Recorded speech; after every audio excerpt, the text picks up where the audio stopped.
بشنتات عوو بيلبى مكينا حبو بديفو حبو ودوانا بشنتات عوو بيلبى مكينا حبو تفيدو حبو ودوانا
ካብ ግዜ ብረታው ገድላት ሒዙ እኳ ደኣ ካብ ኣርባዕታት ጀሚሩ ፖለቲካ ኤርትራ ምስ ፖለቲካ ኢትዮጵያ ብምዝማድ ዝረአ ዝነበረ ብምኽንያት ክሳዳዊ ኣቀማምጣኣ ንኤርትራ ክትቆምላ ዝበሃጉ ባዕዳውያን ስትራቴጂኦም ክሕንፅፁ ከለዉ ኣብ ኢትዮጵያ እንታይ ዓይነት መንግስቲ ከም ዝነበረን ምስኦም ከዓ እንታይ ዓይነት ዝምድና ከም ዝነበሮ ናብ ግምት ምእታዊ ዝነበረ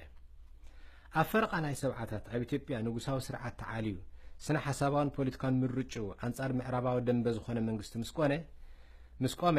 ንምትእትታዊ ወያኔ ኣብ ሶራ ኤርትራ ምቹእ ሃዋህው ተፈጥረ ምዕራባውያን ሓይልታት ንሶራ ኤርትራ ንክጥቀምሉ መታን ንሃገርና ኣብ ነዊሕ ጉዕዞ ዝፈናጥሕ ስትራቴጂ ሃንደሱ በዚ መደብ እዚ ከዓ ሜዳ ኤርትራ ከይዱ ኸይዱ ብኢሳያስን ወያኔን ከም ዘዕብላል ገበሩ ንኽልቲኦም ብዝተፈላለየ መንገዲ እናሓገዙ ከምቲ ዝተመነይዎ እቲ ኣንጻሮም ዝነበረ መንግስቲ ኣዲስ ኣበባ ከም ዝወድቕ ገበሩ እምበኣር ካልኦት ረቑሒታት ግደ እንተነበሮም እኳ ኢሳያስ ንሜዳ ኤርትራ ከዕብልል ዝኸኣለ ብግደ ወያኔ እዩ ወያኔ ምስ ኢሳያስ ኮይኖም ንጀብሃ ወቂዖም ካብ ሜዳ ኤርትራ ምስ ወፁ እቲ ቀዳማይ ገበና ብላዕሊ ህዝቢ ኤርትራ ፈጸሙ ነዚ ክገብሩ ከለዉ ንጥቕሚ ኤርትራ ከምዘይነበረ ጉሁድ እዩ ዕላምኦም ንሰብራ ኤርትራ ጨውዮም ንጥቕሞም ክግልገሉሉ እዩ ዝነበረ ጥቕሞም ከዓ ንደርጊ ኣውዲቕካ ኣብ ኢትዮጵያ መንጋሽ እዩ ነይሩ መደብ ወያኔ ግን ከም ተቐዲሙ ዝተገልጸ ኣብ ኢትዮጵያ መንጋሽ ጥራይ ዝተወሰነ ኣይነበረን ኢሳያስን ወያኔን ከይሲ ናይ ሓባር መደብ ዓጢቖም ኣብ ፈለማተ ሰዓታት ንደርጊ ምስ ወደቑ ሕሉፍ ናይ ምትሕብባር ዝምድና ነበሮም በቲ እዋንቲ ህዝባዊ ግንባር ኣብ ኢትዮጵያ ዳርጋ ድለያም ይገብሩ ነይሮም ብናይ ኢኮኖሚ ሜዳው ዘይሕጋውን ዘይፍትሓውን ንጥፈታት የካይዱ ነይሮም ንኣብነት ከምቡን ሰሊጥ ዝኣመሰለ ባህርያዊ ሃብቲ ብናይ ኢትዮጵያ ብር ዓዲጎም ንወፃኢ ብምሻጥ ዶላር ኣሜሪካ ወይ ካልእ ዋግኡ ዘይለዋወጥ ገንዘብ ሃርድ ካረንሲ ይረኽብሉ ነይሮም በቲ እዋንቲ እውን ብዙሓት ከም በዓል ግራዝማች ተስፋ ሚካኤል ጆርጆ ዳንኤል ገረኺዳን ገብረ ብርሃን ዝርአ ዘካርያስ ንጉሴ ዝኣመሰሉ ብመንግስቲ ኢሳያስ ዝጽልኡን ዝፍርሑን ኤርትራውያን ኣብ ኣዲስ ኣበባ ናብ ካልኦት ሸነኻት ኢትዮጵያን ብግፍዒ ተቐትሉን ተጨውዩን ወያኔ ኣብ ኢትዮጵያ ስልጣን ሒዞም ዝነበሩ መንግስቲ ከም ምዃኖም መጠን እዚ ግፍዕታት እዚ ንኸይፍጸም ክከላኸሉ ምስ ተፈጸመ ከዓ ነቶም ገበነኛታት ኣብ ፍርዲ ከቕርቦም ሓላፍነት ነይርዎም ኣይገበርዎን ግን እኳ ደኣ ምስ መንግስቲ ኢሳያስ ተሓባበሩ እዚ ኣብ ልዕሊ ኤርትራውያን ዝተፈጸመ ከቢድ ግፍዒ ነበረ እቲ ኣብቲ እዋንቲ ብወያኔ ዝተፈጸመ ኣዝዩ ዝኸበደ በደል ግን ንጉዳይ ረፈረንደም ዝምልከት ነበረ ብ2001 ግን ገለ ውሽጣዊ ምዕብልናታት ኣብ ወያኔ መጸሞ እቲ መሪሕነት እቲ ውድብ እውን ክበሃል ይከኣል ኣብ ክልተ ተገምዐ መንግስታዊ ስልጣን ብጉጅለ ስብሓተ መለስ ተገበተ እዚ ጉጅለ እዚ መንግስቲ ኢሳያስ ክውቃዕ ዝደሊ ኣይነበረን እዚ ሕጂ ዘሎ ንባድመን ምሕንጻጽ ደወን ዝምልከት ኩነታት ንመንፈስ ናይዚ ጉጅለ እዚ ዘንጸባርቕ እዩ ካብ መወዳእታ 2001 ጀሚሩ ብጉጅለ ስብሓት መለስ ተገበተ መንግስቲ ወያኔ ነቲ ንስተቃወምቱ ሓይልታት ኤርትራ ተጀሚሩ ዝነበረ ንመንግስቲ ኢሳያስ ናይ ምጥቃዕን ምድኻምን መደብ ጠሊሙ ተጀሚሩ ንዝነበረ ምትሕባር ሰሪዙ ትርጉም ዘለዎ ሓገዛት መሃብ ኣቋረፀ ከይዱ ከዓ ንተቃወምቱ ውድባትና ብዝተፈላለየ ጥበብ ኣዳኺምዎንን ኣልምሽዎንን ክሳብ ሕጂውን ከዳኽመንን ከልምሸንን ይርከብ እዚ ሕጂ ንዘሎ ኩነታት ንምርዳእ ዝሕግዘና ድሕረ ባይታ እዩ እኳ ደኣ ነዚ ከይተረዳእካ ንህሉ ኩነታትና ብብቕዓት ምትንታን ኣይከኣልን እዩ እዚ ሕጂ ዘሎ መንግስቲ ወያኔ እንታይ ዓይነት ስርዓት እዩ ባህርያት ህሉ ስርዓት ወያኔ ኤሌክቶራል ኦቶሪቴሪያኒዝም ማለት ምርጫዊ ምልክ ተባሂሉ ዝግለጽ እዩ እዚ መልክዕ ምርጫ ዘለዎ ምልካዊ ስርዓት ማለት እዩ ብዙሓት ተንተንቲ ከምኡ ገይሮም ዝገልጽዎ ኣነ እውን በዚ ገላልጻ እዚ እሰማዕ እየ ኣብ 5 ዓመታት ብዝሕሰልፋዊ ዝመልክዑ ምርጫ ይካየድ ነቲ ምርጫ ግን እቲ ስልጣን ሒዙ ዘሎ መንግስቲ ወያኔ ኩሉ ሜላታትን ተንኮላትን እናተጠቕመ ንሱ ጥራይ ከም ዝስዕሮ ይገብር ህዝቢ ኢትዮጵያ ስለ ዝፈቶም ኣይኮነን ነቲ ህዝቢ ብምፍርራሕም ተዋጻጺሮሞ ዘለዉ ጎራሓት ስለ ዝኾነ ግዳ ገለ ጥበባት ተጠቒሞም እቲ ምልካዊ ስርዓቶም ብገለ ሸነኹ ሊበራላዊ መልክዕ ከም ዝህልዎ ይገብሩ ንብዙሓት እንኮላይ ንኤርትራውን ኣጋጊዮም እዮም ገናውን የጋግዩ ኣለዉ እንተኾነ ግን እቲ ህዝቢ ካብ ግዜ ናብ ግዜ እናጸልኦም ተቃውሞ ከዓ እናበርትዐ ይኸይድ ምህላው መልክዕ ናይቲ መንግስቲ ወያኔ ዝጥቀመሉ ዘሎ ኣገባብ ጽቕጥት እውን እናጨከነ ይመጽእ ኣሎ ዝእሰሩ ዘለዉ ናይ ፖለቲካ ተቃወምቲ ጋዜጠኛታት ተንቀሳቐስቲ ሰብኣዊ መሰላት እናበዝሑ ይኸዱ ኣለዉ እዚ ጽቕጥት እዚ ኣብ ትግራይ እውን ኣመና ይኸፍእ ኣሎ ወያኔ ስልጣን ብፍትሖም ክገድፉ ኣይደልዩን እዮም ከም ብዙሓት ካልኦት ኣፍሪቃውያን ገዛእቲ ገና ኣብቲ ብደም ዝተረኽበ ስልጣን ብዘይደም ኣይግደፍን እዩ ዝብል ደረጃ ስልጣን እዮም ዘለዉ ኣብ መወዳእቱ እኳ ከምቶም ዝሓለፉ ጨቆንቲ ስርዓታት ካብ ስልጣን ምውራዶም ኣይተርፎምን እዩ ካብ ስልጣን ወሪዶም ግን ብሰላም ኣብ ኢትዮጵያ ዝነብሩ ኣይመስሉን ታሪኾም ከም ዝምስክሮ ካብ ከም በዓል ስብሓት ነጋ ዝኣመሰሉ መራሕቶምን ከም ዝሰማዕናዮ ስልጣን ምዝስእኑ መሰረተ ውሳኔ ክሳብ ብግንጻል ንዝፈቅድ ሕገ መንግስቶም ተጠቒሞም ንትግራይ ካብ ኢትዮጵያ ብሓይሊ ክፈልይዋ ክፍትን እዮም ነዚ ንኸስልጡ ከዓ ኣቐዲሞም ነታ ዝተረፈት ኢትዮጵያ ፋሕ ብትንከብሏ እንተወሓደ ሓድነታ ኣላሕሊሖም ከዳኽምዋ እዮም ብድሕሪኡ ከምቲ ኣቐዲሙ ዝተገልጸ ምስ ገለሸንሃ ኤርትራ ሰሚሮም ሓንቲ ወደባት እትውንን ሃገር ንምስራት ክህቁን እዮም እቲ ብብሔረሰባዊ መንነቱ ዝኮርዕ ህዝቢ ትግራይ ግን ብኢትዮጵያውነቱ እውን ዝሕበን ስለ ዝኾነ እዚ መደብ እዚ ኣብ መወዳእቱ ውስጥ ክፈሽል እዩ ቅድሚ ምፍሻሉ ግን ብዙሕ ዕንወትን ህልቂትን ከስዕብ እዩ ከምቲ ኣቐዲሙ ዝተገልጸ ብበዓል ስብሓት ነጋ ዝምራሕ ሸነኽ ወያኔን መንግስቲ ኢሳያስን ንኤርትራ ህዝበታትን ናይ ሓባር ርሑቕ ዓላማ ኣለዎም ክልቲኦም ኣብ ልዕሊ ኤርትራን ኤርትራውያንን ዘካይድዎ ዘለዎ ፖሊሲ ማለት በዓል ኢሳያስ ብወገን ኤርትራ በዓል ስብሓት ከዓ ብወገን ኢትዮጵያ ኮይኖም ነቲ ናይ ሓባር ርሑቕ ዓላማ እዩ ዝትግብር ዘሎ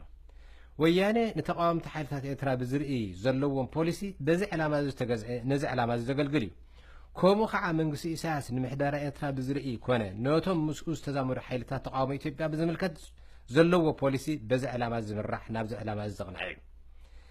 ብምሕደራዊ ፖሊሲ መንግስቲ ኢሳያስ ኣብ ኤርትራ እንጀምር ኣቐዲሙ ከም ዝተገልጸ ኢሳያስ ንኤርትራ ብመደብ ይቀትል ኣሎ ኢሳያስ ብመደብ ንኤርትራ ቀቲሉ ንኤርትራውያን ብሃገሮም ንኸይሕበኑ ገይርዎም ኣሎ بهاجرهم محبان كسون خلو محادنتان لوعلاونتان ንምክልኻል ክልዓሉ ኣይክእሉን ስለዚ ከዓ ዝኾነ ጸረ ሃገራዊ መደብ ዘይከፍእ መሲሉ ክረአዩ ሞኮ ቅበል ይኽእሉ ንኤርትራ ዘጥፍእ ዘሎ መንግስቲ ኢሳያስ ንኢትዮጵያውያን ሓይልታት ንዲሞክራሲ ንኽቃለሱ ሕግዞም ኣይክእልን ኣብ ዓዱ ኣዝዩ ሕሱም ጭቋና ዘዘውቱ ዘሎ ሕሉፍ ኣምባገነን ኣብ ጎረባብቲ ሃገራት ዲሞክራሲ መታን ክሰፍን ክትሓጋገዝ ባህርያቱ ኣይፍቅደሉን እዩ بمسارة خاء إتي كيدو خيدون إيرترا فحبتن زبل رحق مدد نا إساس ويانين سلزخانة إساس دليل وياني أب سلطان كهلو إمبر كورك يكونن انتو خانجن إساس نتعلمون استراتيجيون نحب كم زين حيلتا تقاومو إثيوبيا زحق الزلو مسيلو خرعي فتن حيلتا تقاومو إثيوبيا جن نوياني نمور زعلمك هاب إساس زرخبو دقف كم زين لا قال خاب مرحتهم دقايم ممقل سميم حجي بفلاي دحر مچويتي وانا صحافي غنبت سبات اندارغاچو صغي تقامت حيلتا ኢትዮጵያ መንግስቲ ኢሳያስ በዝኾነ መልክዕ ደጋፊኦም ክኸውን ከም ዘይክእል እናተገንዘቡ ይመጽለው ወያኔ ኸነ ኤርትራን ተቃውምቲ ክድግፉ ይኽእሉ ዶም ኢሳያስ ኣብ ልዕሊ ወያኔ ብዙሕ ናይ ምን ኣስተግባራትን ግፍዕታትን ፈጽሚ እዩ ብግዜ ብረታው ገድሊ ይኹን ብግዜ ነጻነት ኢሳያስ ዝውንኖ ውድብን መንግስትን ህዝባዊ ግንባር نويانن حزب تግራይን አስተናይቁዎምን ሐሲዎምን በሰማንያታት ሓገዝ ናብቶም ብጥሜት ተጠቅዑ ተጋሩ ንኸይሓልፍ ከልኪል እዩ ንተጋድልቲ ወያነ ካብ ስምዕ ወጻኢ ኣብ ውግኣት ህዝባዊ ግንባር አሳቲፉ አሰዊ እዩ መካይንን ካልኦት ንብረትን ብዓመፅ ወሲድ እዩ ብዓብዩ ከዓ ውግእ ባድመ ከም ዝውላዕ ገይሩ ማእልያ ንዘይብሉ ሞትን ዕኖትን ጠንቂ ኮይኑ እዩ እዚ ኣብነታት ጥራይ እዩ ነዚ ኩሉ ኣብ ግምት ብምእታው ወያነ ኢሳያስ ብተቃወምቱ ንኽወድቕ እናተሓጎሱ ሕጉዝዮም ኢልካ ንኽጽበ ርትዓዊ እዩ ካብዘ ገበሩ ግን ክብድ ዝበለ ምክንያት ኣለዎም ማለት እዩ እኳ ዳ ኤርትራ ኣብ ትሕቲ ቁፅር ኢሳያስ ኮይና ክትቅጽል ንጥቕሞም ስለ ዝኾነ ኢልካ ጥራይ ኢኻ ክትድምድም ትኽእል ወያነ ኢሳያስ ዓብ ሓገዝ ከም ዝገበረሎም ይፈልጡ እዮም ሶውራ ኤርትራ ከም ዝጭወ ገይሩ ኣብ ኢትዮጵያ ንኽነግሱ ኣኽኢልዎም እዩ ብተወሳኺ እቶም ብጽማቕ ትሕዝትኡ ካብ ትውልዳውነት ዘይሓልፍ ኣምር ብሄረሰብነት ዝምርሑ ወያነ ካልእ ሲትረፍ ኢሳያስ ወዲ ላሕመና እዩ ብምባል እኳ ብቐሊሉ ከም ዘይጭክነሉ ምግማት ይከኣል ብዓብኢ ግን ኣብታ ኣቐዲማ ዝተገልጸት ናይ ርሑቕ መደብ መላፍንቶም ስለ ዝኾነ የድልዮም እዩ ነዚ ኣብ ግምት ብምእታው ወያነ እውን ኢሳያስ ካብ ስልጣን ክእለ ከም ዘይደልይዎ መለላይ ቀሊል እዩ አዲስ ዘመን ዝተባህለ ጸሓፊ መረጃኮም ኣብ ዝስሙ ዌብሳይት ነዚ ነጥብ ዝምልከት ኣእማኒ ኣስተውህሎ ገሊጹ ኣሎ ፖለቲካ ትግራይ ትግርኛ ኣብ ትሕቲ ዝብል ኣርእስቲ ብቋንቋ እንግሊዝ ኣብ ዝጸሓፈ አንቀጽ ከምዚ ዝስዕብ ይብል ኤርትራውያን ተቃወምቲ ጉጅለታት አንጻር መንግስቲ ስመራ ንኽዋግዓ ኣብ ሰሜናዊ ክፍሊ ኢትዮጵያ ይዕጠቓን ይስልጥናን ኣለዋ ኢትዮጵያውያን ተቃወምቲ ጉጅለታትን ንመንግስቲ አዲስ አበባ ንምውጋእ ብኢሳያስ አፈወርቂ ይዋፈራን ይምወላን ኣለዋ እዚ መጻወድያ እዩ እዚ እዘን ተቃወምቲ ጉጅለታት መጥቃዕቲ ቅድሚ ምክያድን ብመራሕቲ ትግራይ ትግርኝ ንንጥፈታት ናይ ክልቲአን ሃገራት ተቃወምቲ ጉጅለታት ንምቁፅጻርን ንምክትታልን ኣብ መወዳእቱ ከዓ ንምዕንቃፍን ብጥንቃቐ ዝተሓንጸጸ እዩ ኣብ ዝሓለፈ 10 ዓመታት ኣቢሉ ብሰንኪ ሸርሒ ሕቡኣት ሰለይቲ ትግራይ ትግርኝ እቲ ናይ ተቃወምቲ ጉጅለታት መደብ ነጻነትን ዲሞክራሲን ስድሪውን ንቕድሚት ክኸይድ ኣይከኣለን እታ ብሓይልን ብቁጥርን ዓብ ምዕባለ ትገብር ዘላ ጉጅለ ድምሂት ጥራይ እያ ቀንዲ ዕማም ድምሂት ከዓ ንግዝኣት ትግራይ ትግርኝ ምሕላውን ምግልጋልን እዩ ድምሂት ካብ 1991 ጀሚሩ ንዝሓለፈ 20 ዓመታት ኣብ ሓደ ሕቡእ ሸነኽ ኤርትራ ተዕለም ነይራ መዋሊኣ ከዓ ብቐጥታ ኢሳያስ አፈወርቂ እዩ ኣብ ባህላ አዲስ ዘመን መሰረት ዘለዎ እዩ ትግራይ ትግርኝ ናይ ሓባር ዝመደቦም ኢሳያስን ወያነን ንናይ ኢትዮጵያን ኤርትራን ተቃዋሚ ጉጅለታት በብወገኖም ይቆጻጸርዎን የልምሽዎን ኣለዉ ሓባራዊ ጉዕዞ ኢሳያስን ወያነን ኣብ መስርሕ ምናልባት ምምዕርራ የድልዮ ይኸውን ኢሳያስ ብርቱዕ ሕርፋን ስልጣን ዘለዎ ሰብ እዩ በዚ ምክንያት እዚ ምስ ወያነ ጸገም ይፍጠር ይኸውን ጸገም በርቲዑ ወያነ ንኢሳያስ ከልግስዎ እንተተገዲዶም መደብ ትግራይ ትግርኝ ዝቕበሉ ከዳዓት ኤርትራውን መልሚሎም ምሰዳለው ጥራይ እዩ ዛጊቱን ከምዚኦም ዝኣመሰሉ ጉጅለታት የዳልውለው ዝብል ጽንጽንታታት ኣለዉ ነዚ ምድላዋት እዚ ዘሰኒ ካብ ፖለቲካዊ ምንቅስቃሳት ነፃ ኢና ዝብል ምትኻባት ትግርኛ ተዛረብቲ ኤርትራውያንን ተጋሩንን ዝዋፈር ዘሎ ይመስል ዝኾነ ኮይኑ እቲ መሰረታዊ ነጥቢ እዚ ዝስዕብ እዩ መንግስቲ ወያነ ተቃወምቲ ሓይልታት ኤርትራ ነፃ ኮይኖም ንኢሳያስ ንኸወድቑ ክድግፍ ፈጺሙ ኣይደልን እዩ ካብ 2001 ዓመተ ምህረት ጀሚሩ ዝረኣናዮ ኣካይዳ ወያነ ከዓ ነዚ ዘረጋግጽ መንግስቲ ወያነ ኣዝዩ ውሕሉል ብዝኾነ ሜላታት ንተቃወምቲ ውድባት ኤርትራ ኣልሚሽወን እዩ ነቲ ብ1998 ተበፂሑ ዝነበረ ምርድዳእት ጠሊሙ ነዘን ውድባት ካብ ፍቓዱ ክወፃ ዘይክእላ ምእዙዛት ከም ዝኾና ገይርዎን ኣለዉ ሓደ መንግስቲ ወያነ እዘን ዝተፈላለየ ውድባት ኤርትራ ሓድነት ከይገብራ እሞ ሓይሊ ተቃውሞ ንኸይዓኩኽን ንኸይድልድልን ጨካንን እከይን ሜላታት ኣተግበረ እቲ ቀንዲ ዝተጠቕመሉ ሜላ ብደጋዊ መልክዑ መስርሕ ሓድነት ዝመስል ብተግባር ግን ንውድባት ዝፈላልን ዘቃራሕንን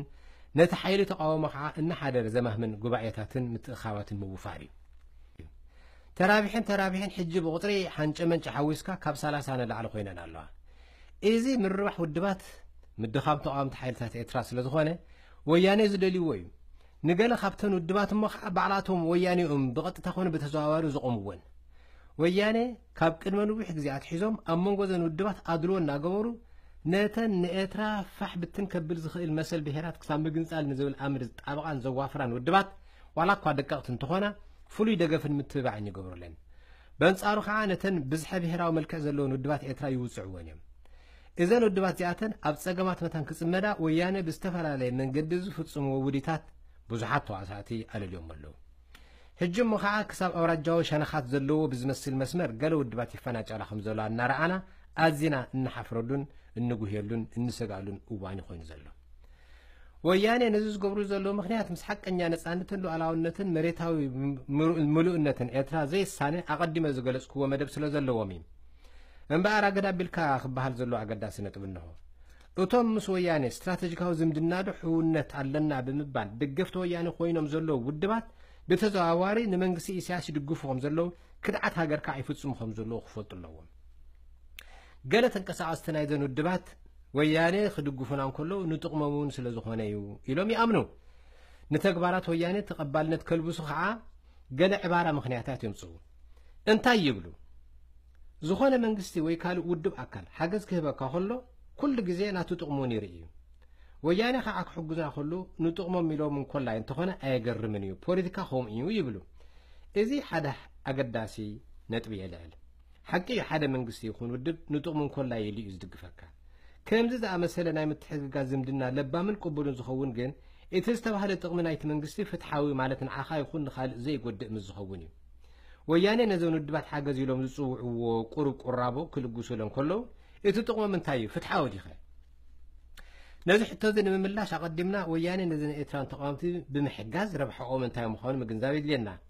كندي ربحاتهم كدتين يتقدمتين مسيرتاوتين لمنجسي سياستريا وياني نزن الدبات حاجز يلو من نهابو أب تحت قصصرهم بمتاو ناتي نيرترا زملكت الحق علامهم بزنك من جدي أنصار منجسي إساس كم زين كسعاسا جرمن بخالا الزراربا نتنا يرحق وتنوم بزنابل الجباب منجسي إساس بدمعنت كيف الدهاء أمو حرام من كسعاسات كوننا بإترا سلطان محزن خيك إلا جيرم وانا له إذا تغمزيها فتحويتها كونتن إترا كم زادلاتا جهنم كونا كم تغسل تقبلها إتا خلاء تربحوا أمكعا إذن الدبات إرترا نوشتاو قداي إثيوبيا بزملكت نوياني زدقف نتفتات زكايرا مخاننيا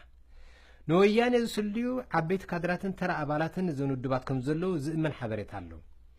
إتز عبين زبزح نتفت جن نقوسواس وي بروباغاندا زرئيو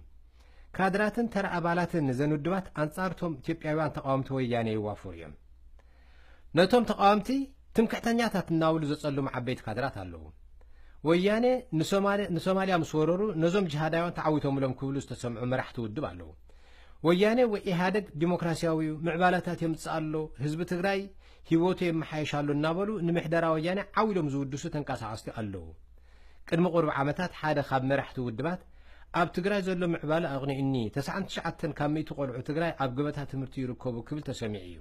اذ كله سلايون بروباغاندا نتفتات وياني اب سلطان هو قصلو زحجزامي سلطان حزم وياني انتا يقبرلو زقبرو زلو خافت حودي بزحات دقفت وياني زخون إرتراغان تقامتي نتي اب تيبيا تخايلو زلو تحت قرصاو أصالتو مالت منقدتاتن هنساتاتن زا مسالة بمتكاس عابب معبالة تمزقيبو قالو النابلو نمنقس وياني آدمي قومي مقصو قلي أمس نقوداي ديمقراسي خون سبعا مسالات بزرعي وياني خوك قسيو بلو من دارقاي بلو حقيو اب تيبيا بزلو مزنعت تحت قرصاو أصالتو اللو نزيت راي ريخا معبالة لو من بالقن لهمتاو فرديو كابز تبجيسكا نمنجست وياني ممرع كعا ككم كنتاتو وي عابجيجا وي نسمع مدنا قاري تحت قرصاو أصالتو نجزارسو تقام خون خيليو نتهزب خطقم تباهيليو تسريحي مالت جنا يكونن أوروباوያን أب أفريقيا مجزاتهم كتخل خلو تحت قرصاو مسالتياتات سريحهم نيروميم نابنت طاليان أب إترا نطقم ميلهم كتماتات يكون منجدتا سريحهم نحنا مالت حزب إترا جن قداي عليتنت كنا بوسن درجان تزي كوينو كنقل قولو ونا يفكدلنا زنبره امبار تحت قرصاو أصالتو سلوزلو حتى ديمقراطيا سوا مسالاتن كل عالي بلن مالت أيكونن نابرا حزب تمحايشيو مالت كع أيكونن بحق ون نابرا مبزحتو حزب إثيوبيا أزيز حزني أب تحبرتسب زلو دخنت ناي موداتا كرفاحي أب كتما أديس أبابا بزلومي كم نبور كوغحف زغبؤو ترف صغبات مغبي ندخاتات يشيطيو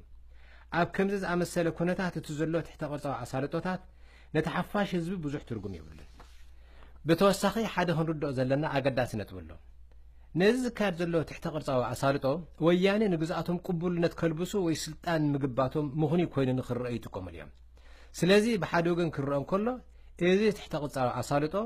وياني نحزب النواتاتنياتات تعذبون نمتعششاون ملكاو سرعاتهم نمخنعين تتقوملو مقابر يحوين الله ወያኔን ኢትዮጵያ ምግዛእ ክቅጽሉ ስልጣን ሒዞም ከዓ ብዝኾነ ኣገባባት ሃብቲ ክድልቡ እዮም ዝደልዩ ነዚ ንምግባር ንመትከላት ዲሞክራሲን ሰብኣዊ መሰላትን ብዘስደምም መጠን እናጋሃዙ ይርከቡ ዘካይድዎ ዘለዉ ብልሽውና ክሳብ ክንደይ ዘስካሕክሕ ምዃኑ ኢትዮጵያውያን ተንቀሳቐሱ ጥራይ ከይኮኑ ኣህጉራዊ ጸረ ብልሽውና ውድባት ከም በዓል ትራንስፓረንሲ ኢንተርናሽናል ማለት ንግሉጽነት ዝጣበቕ ኣህጉራዊ ውድብ እውን ኣቃሊዖም እዮም ንድንግል መሬት ኢትዮጵያ ብሕልፊ ኣብ በዓል ኦሮሚያን ጋምቤላን ኣዝዩ ውሕድ ብዝኾነ ዕላዊ ኸራይ ንባዕዳውያን ኩባንያታት ንነዊሕ ዓመታት ሂቦም ዳርጋ ሸይጦም ነቲ ህዝቢ ምንጭ መናበሪኡ መንጢሎም ኣለዉ ኣስቲ ካብ ኢትዮጵያ ክንወፅእ ንረብሓና ኣይኮነን ዋላቲ ኣብኡ ምህላው ጥራይ ንገዛእ እርሱ ጠቓሚዩ ተቃውሞሎ መበሊ ይኸውን ይብሉ እዚ ምንም ረብሓ የብሉን ምስ እትብሎም ኣብ መወዳእቱ እሞ ኣማራፂ ኦልተርናቲቭ የብልናን ስለዚ ዝምድና ምስ ወያነ ይቐጽል ይብሉ እዚ ግን ቅቡል ክታዕ ኣይኮነን ብግልጽ ንምዝራብ ዝኽበር እውን ኣይኮነን ሓቂ እዩ ሕጂ ዝድግፈና መንግስቲ ኣብ ዞባና የልቦን ስለዘየልቦ ግን ከምዛ ዘለናያ ምእዙዛት ወያነ ኮንና ንንበር ክበሃል ጉጉይ እዩ ኣብ ትሕቲ ወያነ ምዃን ምንም ዘይነፍርየሉን ዘይነስልጠሉን ስለ ዝኾነ ኣማራፂ ክበሃሉን ኣይክእልን እዩ ስለምንታይ ሓደ ዝምድና በዚ እዋን እዚ ንዓና ኣማራፂ እዩ መታን ክበሃል ንመንግስቲ ኢሳያስ ንሒና ንምድርባይ ዝሕግዘና ክኸውን ኣለዎ ነዚ ንምግባር ዘይሕግዘና እንተኮይኑ ኣማራፂ ይኮነን ወያነ ኣይሕጉዝናን እዮም ስለዚ ከምዛ ዘለና ያ ምስ ወያነ ንቐጽል ማለት ቃልሲ ንግደፎ ኢድና ንሃብ ማለት እያ ነዚ ነጥብ እዚ ገዲም ተጋዳላይ ተስፋይ ተምሮ ብዝግባእ ኣለልዩ ኣብ ዋሽንግተን ንመንእሰያት ኣብ ዝሃበ መደረ ብከምዚ ዝስዕብ ገሊጽዎ ኣሎ መንግስቲ ኢትዮጵያ ሓደ ሓያል ሓይሊ ኣንጻር ስርዓት ኢሳያስን ጉጅሉን ክፍጠር ኣይትደልን እያ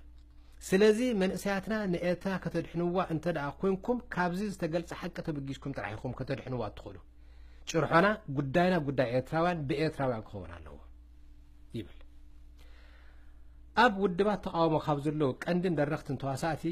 እዚ ነጥብ እዚ ዘይበርሃሎም እንተ ደኣ ሃልዮም ኣፋፍኖት ፖለቲካ ዘይብሎም የዋሃት እዮም ማለት እዩ ንዓይ ከም ዝመስለኒ ግን እዚ ነጥብ እዚ በዝሎምን ንኹሎም ብሩህ እዩ እቲ ነገር ጉህድ ክንሱ ካብዞም ዝተባህሉ ተዋሳእቲ ኣማራፂ የልቦን እናበሉ ምእዙዛት ወያነ ኮይኖም እንተቐፂሎም ኣብ ገለ ከም ትሕቲ ሃገራዊ መደብ ዝኣመሰለ ሰራም ዕላማ ወይ ከዓ ኣብ ብልሽውን ጽዩፍን ዝኾነ ግላዊ ረብሓ ተዋፊሮም ስለ ዘለዉ ጥራዩ ክኸውን ዝኽእል ንኣማራፂ ብዝርኢ እንታይ እዩ ክግበር ዝከኣል ኣብ ስነ ፖለቲካ ፖለቲክስ is the art of the possible ዝብል ብሂል ኣሎ እዚ ብሂል እዚ ቃል ብቃሉ ክትርጎም ከሎ ፖለቲካ ናይቲ ክኸውን ዝኽእል ስነ ጥበብ ማለት እዩ ትሕዝትኡ ኣብ ፖለቲካ ክትዋሳእ ከለኻ ነቲ ዝከኣል ዘበለ ዓለሊኻ ብብቑዕ ሜላን ውሕድነትን ተሰላስሎ ንዝብል ሓሳብ እዩ ዝእምት ገለ ተመራመርቲ ግን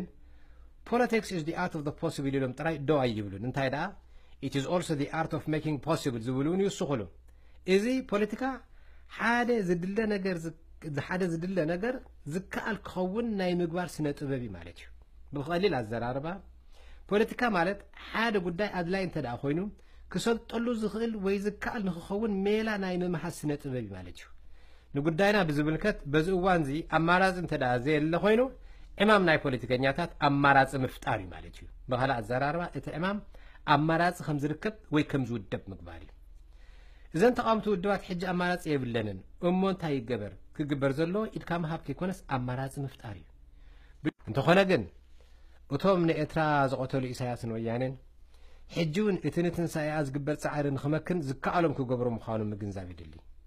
ንመጻኢ ዕድል ኤርትራ ብዝርኢ እኮ ኢሳያስን ወያነን ሓደ ኣካል እዮም ሓድነቶም ኣመና ስጡምን ህይወታውን ብምዃኑ ጨደር ማለት ዝተላገቡ ማናቱ ዝብል ቃል ብግቡእ ይገልጾም እዩ ብኻልእ ኣዘራርባ ዝምድና ኢሳያስን ወያነን ነቱ ቆልዑ ከለና ንዘናጋዓሉ ዝነበርና ጽውጽዋይ ክናናን ምናናን ዘዘክር እዩ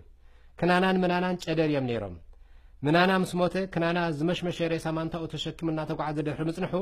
ኣብ መወዳእቱ ጨናት ሬሳ ኣጸሊልዎ ጸሊፉ ሞተ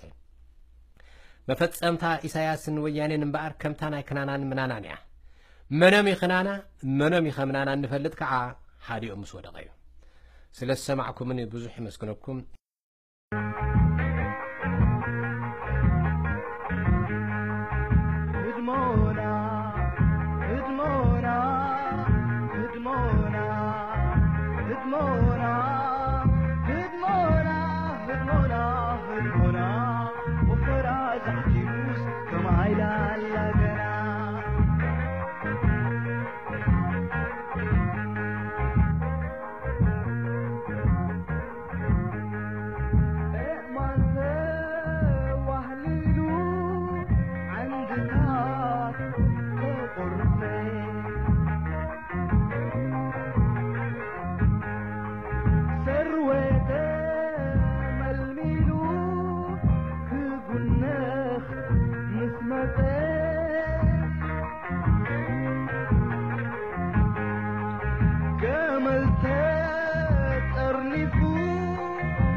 كمل